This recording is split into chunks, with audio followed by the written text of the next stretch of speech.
अब ये नेक्स्ट वाला जो है हमारे पास बच्चों, ये शुरू हो गया किसके लिए, ये आ गया हमारे पास सॉल्ट्स के लिए। ठीक है भाई, तो ये अब हम करेंगे सॉल्ट्स के लिए। तो सॉल्ट्स के अंदर आपने सॉलिबिलिटी रूल्स को बड़े अच्छे से याद रखना भाई, बड़ी इंपॉर्टेंट चीज है।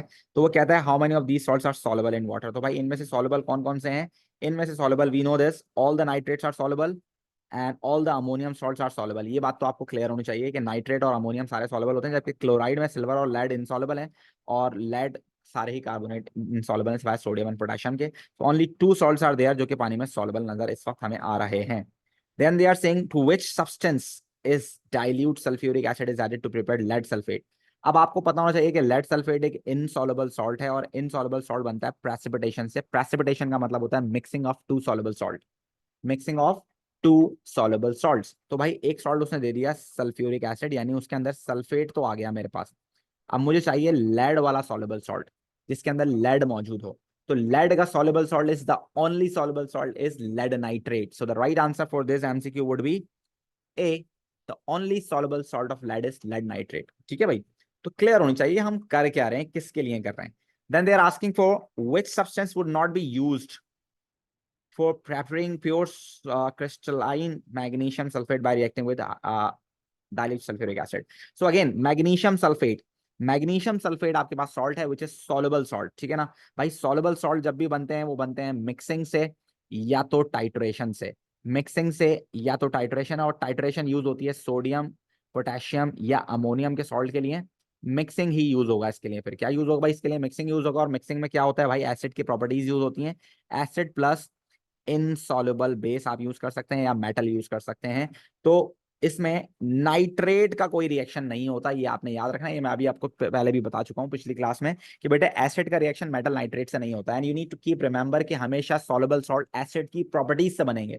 तो एसिड की प्रॉपर्टीज से बनेंगे, तो एसिड की प्रॉपर्टी नहीं है मेटल नाइट्रेट, तो इसके अलावा बाकी तीनों से बन सकता है। ठीक है भाई बच्चों, बात समझ में आ रही है। Again which acid base reaction give you a insoluble product. तो इनमें से कौन सा वाला इनसॉल्युबल प्रोडक्ट देगा, तो आप सॉल्ट बना के देख लीजिए। देखें, सोडियम हाइड्रोक्साइड है और हाइड्रोक्लोरिक एसिड है, तो ये बनाएगा NaCl और water which is soluble in water. ये कैल्शियम ऑक्साइड है और ये नाइट्रिक एसिड है, तो यहाँ बनेगा कैल्शियम नाइट्रेट और वाटर, तो nitrates are soluble in water. यहाँ बनेगा barium sulphate which is insoluble in water, और यहाँ क्या बनेगा आपके पास, zinc sulphate which is soluble in water. So the right answer for this in which precipitates form, जो कि इनसॉल्युबल सॉल्ट बनेगा तो जाहिर सी बात है प्रेसिपिटेट्स नजर आएंगे। So C would be the right answer. Which two reagents could be used to prepare insoluble salt copper carbonate? Insoluble salt is always made by the precipitation method, which is actually the mixing of two soluble salts, and each salt contain desired आप कह लें कि ion. तो अगर आप इसको देखें तो एक में सॉल्युबल कॉपर होना चाहिए, एक में सॉल्युबल कार्बोनेट होना चाहिए है। और इसका आसान तरीका उन्होंने दिया हुआ है कि आप वो कह रहे हैं कि एक्वस से आइडेंटिफाई कर लें भाई, और कितना आसान एमसीक्यूज होगा।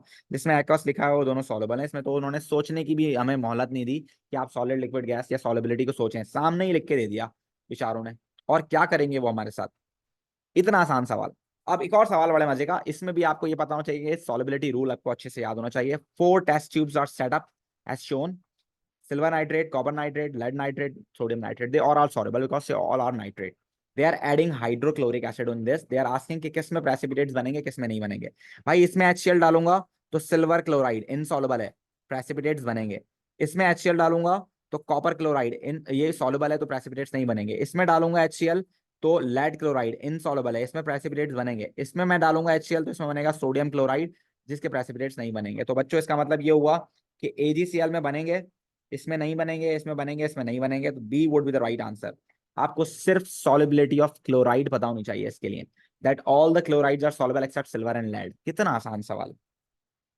फिर कह रहा है which method could be used to make pure sample of copper sulphate. Again copper sulphate आपके पास एक सॉल्युबल सॉल्ट है जो कि सोडियम पोटेशियम और अमोनियम से हटकर है, तो मिक्सिंग यूज होगी। और मिक्सिंग के अंदर हम एसिड की प्रॉपर्टीज यूज कर सकते हैं, तो acid plus metal, acid plus metal carbonate और एसिड प्लस मेटल ऑक्साइड हम इसमें यूज कर सकते हैं। But copper metal is least reactive, तो हम ये यूज नहीं कर सकते। तो बची ये दो possibilities, so we can use these two properties. Metal वाली यूज नहीं कर सकते क्योंकि कॉपर एक लीस्ट रिएक्टिव मेटल है। So 1 and 2, these are the possibilities that we can use to prepare copper 2 sulfate salts by mixing method. Right बच्चों, तो ये बात आपको क्लियर होनी चाहिए, ये बातें आपको पता होनी चाहिए। सॉल्ट्स के अंदर सॉलिबिलिटी वाली बात लाजमी याद कीजिए, मेथड्स को लाजमी याद कीजिए। इनसॉल्युबल सॉल्ट को बनाने के लिए कौन सा मेथड है, सॉल्युबल सॉल्ट्स को बनाने के लिए कौन सा मेथड है, सॉल्युबल सॉल्ट्स को बनाने के लिए कौन सी केमिकल प्रॉपर्टीज यूज की जाती हैं, एसिड की प्रॉपर्टीज, यानी acid with metal, acid with metal carbonate, acid with metal oxide या हाइड्रोक्साइड। जबकि प्रेसिपिटेशन के अंदर दो सॉल्युबल सॉल्ट मिक्स करते हैं और आपके पास इनसॉल्युबल सॉल्ट के प्रेसिपिटेट्स बन जाते हैं। प्रेसिपिटेट्स बनते ही हमेशा इनसॉल्युबल के हैं, so you need to keep remember this. अगर सॉल्युबल सॉल्ट है तो कभी भी प्रेसिपिटेट्स नहीं बनाएगा, keep it in your mind. कोई सवाल है बच्चों तो पूछ सकते हो। ये टॉपिक भी हो गया फिनिश।